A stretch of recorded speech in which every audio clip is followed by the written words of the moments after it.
আরে ওরা ওখানে শুয়ে থাকে না, ভেঙে দেয় কি করবে ওরা। যা আছে আজকের মতো হয়ে যাবে না? দুটো ডাল আছে।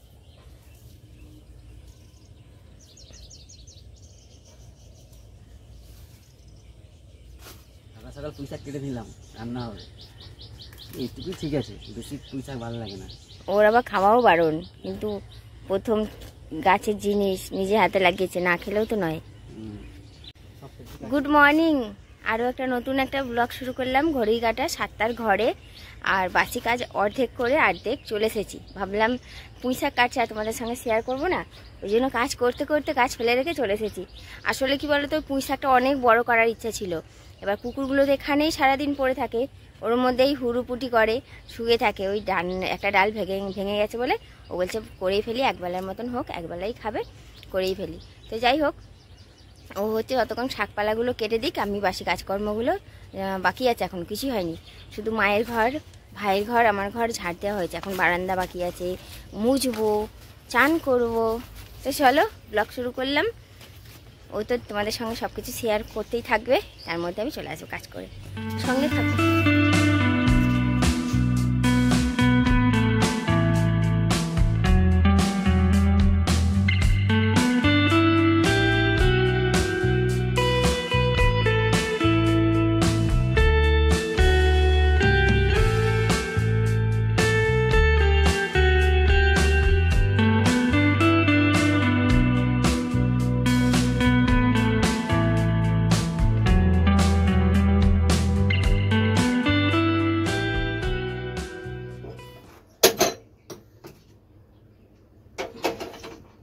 একটু মুসুর ডাল বসিয়ে দিলাম, কারণ শুধু তো পুঁই শাক দিয়ে খাওয়া যায় না। ডালটা বসিয়ে দিয়েছি, মুসুর ডাল রসুন দিয়ে ফোড়ন হবে। আর এদিকে সব সবজিগুলো সব কেটে নিয়েছি, আলু, কুমড়ো, পটল, যা আছে ঘরে সবজি ওই দিয়েই করবো। আর পুঁই শাক দিয়েছি, পুঁই শাকটা কেটে মধ্যে ধুয়ে দিয়েছি, কেননা বালি আছে প্রচুর, মাটি আছে প্রচুর, জল দিই তো মাটি সেটে গেছে ওর মধ্যে অনেক। ভালো করে ধুতে হবে পুঁই শাকটা, ভালো হতো না এখন। আর একটু ডাঁটা হলে ভালো হতো। তো ওইদিকে আমার এদিকেও ঘর আরে সব মোছামুছি হয়ে গেছে, এই যে ঘর বারান্দা সব মোছামুছি হয়ে গেছে। মা হচ্ছে ঘুমাচ্ছে এখনো, আর ওইদিকে ও কাটা বাটা করুক, আমি চানে যাবো এবারে। ধুয়ে দিচ্ছি খুব ভালো করে ধুয়ে দিয়েছি, নাও খুব ভালো করে ধুয়ে দিয়েছি। পুঁই শাকে বেশি মশলা দেবো না, শুধুমাত্র 5 ফোড়ন, শুকনো লঙ্কা চিড়ে আর সামান্য আদা কুড়ি দিয়ে করবো।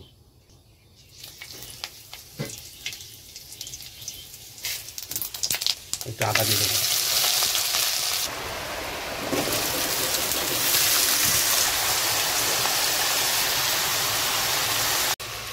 পুঁই শাকের ডাঁটাগুলোকেও ভেজে নেবো একসাথে, না হলে না পরে সিদ্ধ হবে না, টেস্টও লাগবে না, ছিবড়ে হয়ে যাবে।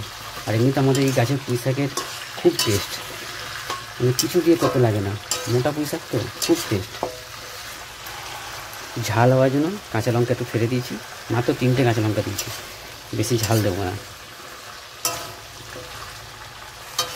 সবজিগুলোকে সুন্দর করে ভালোভাবে ভেজে নেবো, তারপরে শাকটা দিয়ে দেবো। এইদিকে পুঁই শাকটা ভাজা হচ্ছে, সবজিগুলো আর ডালটাও সিদ্ধ হয়ে গেছে। তো আজকে রসুন ফোড়ন দিয়ে ডাল হবে, আগে দিয়ে দেবো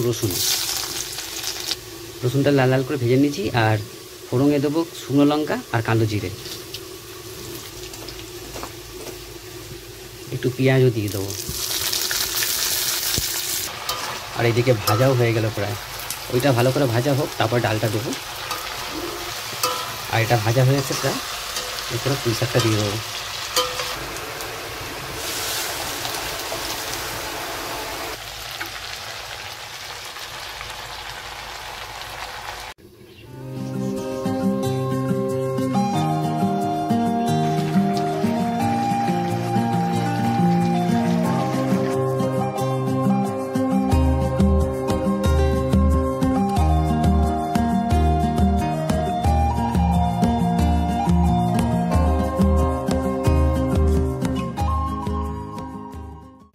দেখো আমি চান করে আস্তে আস্তে রান্না সব হয়ে গেল।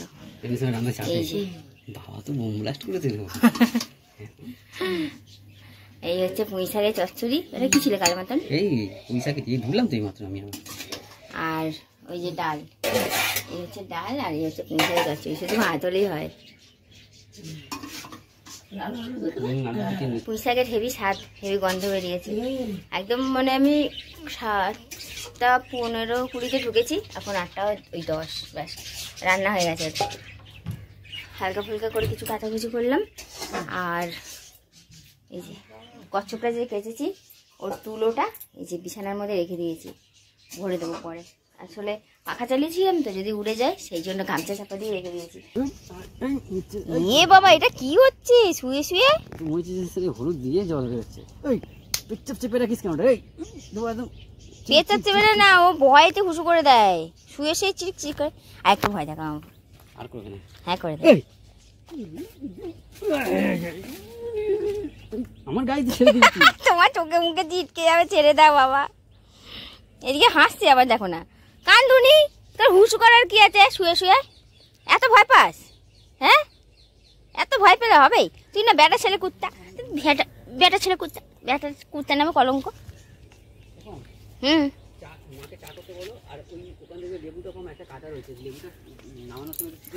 আচ্ছা, লেমন টি।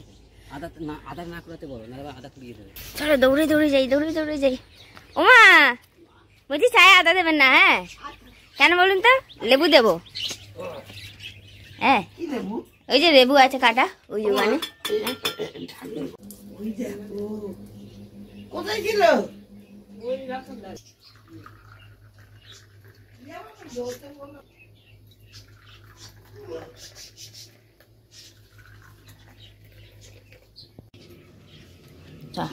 মা বাবাকে দিয়ে আসছে, আমি দাদুকে দিই। এনো আমার বরকে লাইট হতে ধরেছে, এখন শুধু লাইট বানানোর চক্করে। দারুণ লাগছে কিন্তু, সত্যি ভালো লাগছে, কারণ লাইটটা অনেকটা বড় হচ্ছে। এটাই লাগিয়ে দাও। হ্যাঁ কি করে নাও, এইদিক ওইদিক করে অনেক শাক হয়েছে, ও তুলে দিক আপাতত কিছুটা, আর আমি বিকালবেলা তুলে নেবো কিছুটা, নিয়ে কালকে শাক হবে। সর্ষে শাকগুলো তোলো মাম্পু, ওখানটা দিও না মাম্পু। পুঁই শাক কেন বলো তো, ওটা না আমার রাস্তা তো, এই এই এই দিকটা দাও না সেতে। উনি আমাদের লাউ গাছ পাহারা দেয় সারাক্ষণ, এখানেই বসে থাকে, ও কোথাও যায় না। সেই ঘুম ভোর 4টের সময় আসে, থাকে একদম সারাদিন, একদম সেই সন্ধ্যে পর্যন্ত।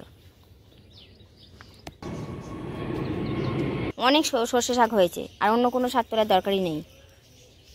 ভাবা যায়, দেখো এই বালতির মধ্যে আমাদের যে এক্সট্রা যে মাছ কাবারির যে মালগুলো সেগুলো থাকে।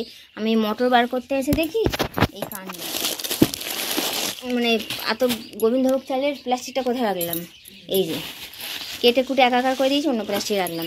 দেখো ইঁদুরটা দেখো কী করেছে, বাইরে থেকে কেটে বালতির ভেতর ঢুকে এই ওখানে সমস্ত ডাল আর সব পড়ে।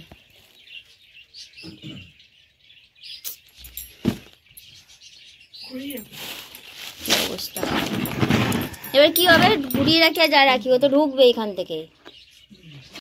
একজন কমেন্ট করেছিল, জানি না বড় না আমার থেকে ছোট, আর যে জানালায় নেট লাগাতে, সাপের তো উৎপাত, সত্যিই তাই আমাদের এখানে সাপের উৎপাত, কিন্তু নেট লাগিয়ে কিভাবে থাকবো?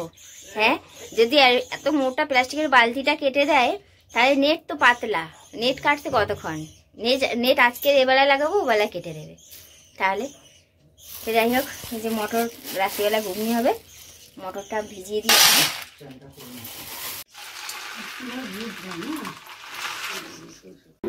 টিফিনে আজকে নিয়ে নিয়েছি মুড়ি। গতকাল রাতে কুমড়ো আলুর তরকারি করেছিলাম ছোলা দিয়ে, সেটা ছিল। মা আর আমি মুড়ি খাচ্ছি, মাথা দিয়ে দিয়েছি, আর ওইদিকে ওই যে খাচ্ছে। এবং এই মুহূর্তে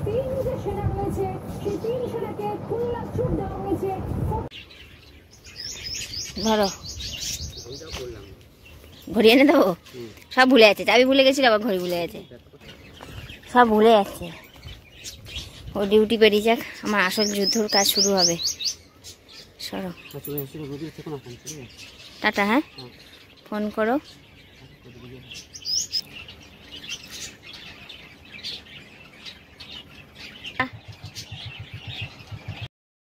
তো চলো বন্ধুরা, আমি এবার আমার যুদ্ধ শুরু করে দিই।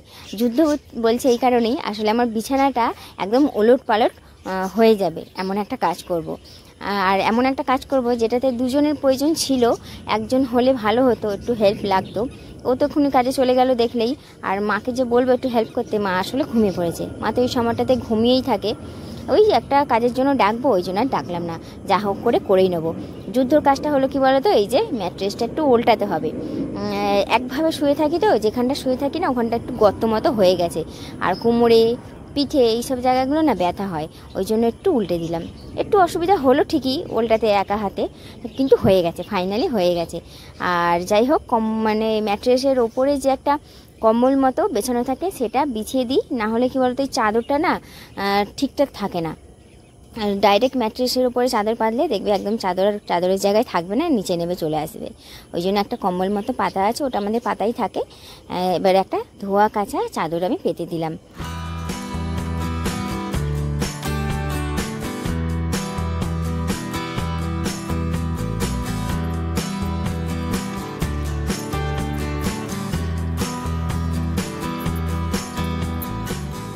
ঘড়ির কাঁটা দুটোর ঘরে। খাওয়া দাওয়া হয়ে গেছে, খাওয়া দাওয়াটা আজকে আর শেয়ার করলাম না। এবার একদম ধোয়া কাচা পরিষ্কার বিছানায় একটু শোবো। আর বাইরে থেকে পর্দাটা দিয়ে দিলাম যাতে রোদ্দুরটা না আসে। নিচেটা একটু ফাঁকা মতো আছে, ওখান থেকে হাওয়া আসবে, কিন্তু রোদ্দুরটা আসবে না। তো চলো, ভালো একটা ঘুম দেবো। গরম আছে কি, আর গরমেই দেখবে ভালো ঘুম হয়। তো চলো, আজকের মতন তাহলে ভিডিওটা এখানে শেষ করে দিচ্ছি। সবাই খুব ভালো থেকো, সুস্থ থেকো, দেখা হবে আগামীকাল। টাটা।